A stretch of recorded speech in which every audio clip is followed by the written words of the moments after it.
Salut tout le monde! Aujourd'hui, je vous parle du cycle de la dépendance. Comme vous l'avez deviné, la dépendance, ça s'installe pas dans nos vies du jour au lendemain, hein. On s'endort en pleine santé puis on se réveille en lendemain de veille, c'est pas ça. En fait, c'est un processus qui se fait assez insidieusement et qui peut prendre du temps. Donc, la capsule a pour but de vous aider à vous poser les bonnes questions au bon moment avant de tomber dans ce cycle aux conséquences néfastes. Alors, allons-y. Voici à quoi peut ressembler le cycle de la dépendance. Aussi appelé le cycle de lassitude, vous pouvez voir que l'on peut passer à travers différentes étapes, mais que la dépendance n'en est pas une. Oh! En fait, la dépendance est sous-jacente à tout ça.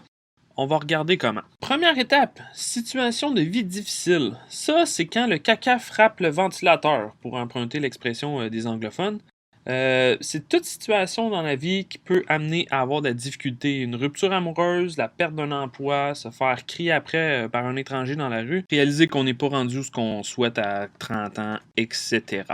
Suite à cette situation, nous vivons des émotions désagréables, de la colère, de la tristesse, de la peur. Pour gérer ces émotions négatives, nous allons ensuite vers la troisième étape qui est la recherche de solutions.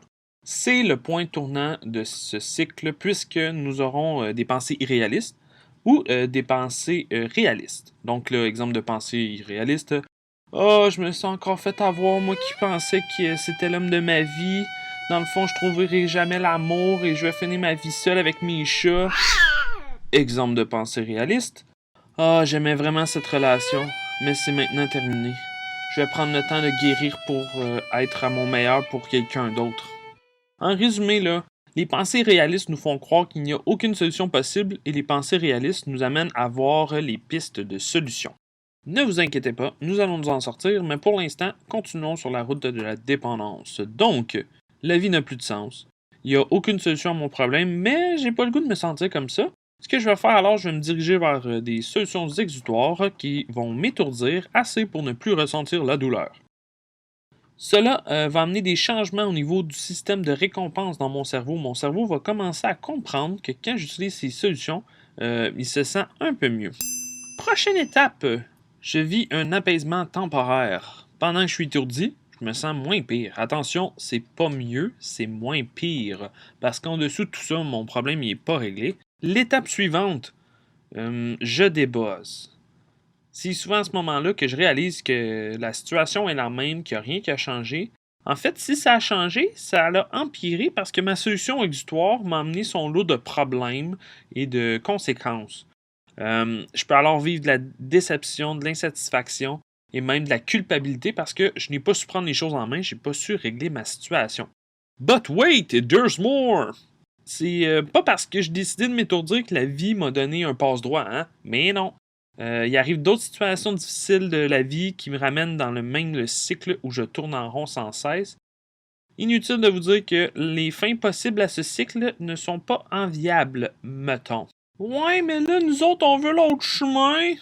Ah oui, la sortie. Nous retournons au Y. Les pensées réalistes m'amènent à croire qu'il y a une solution possible.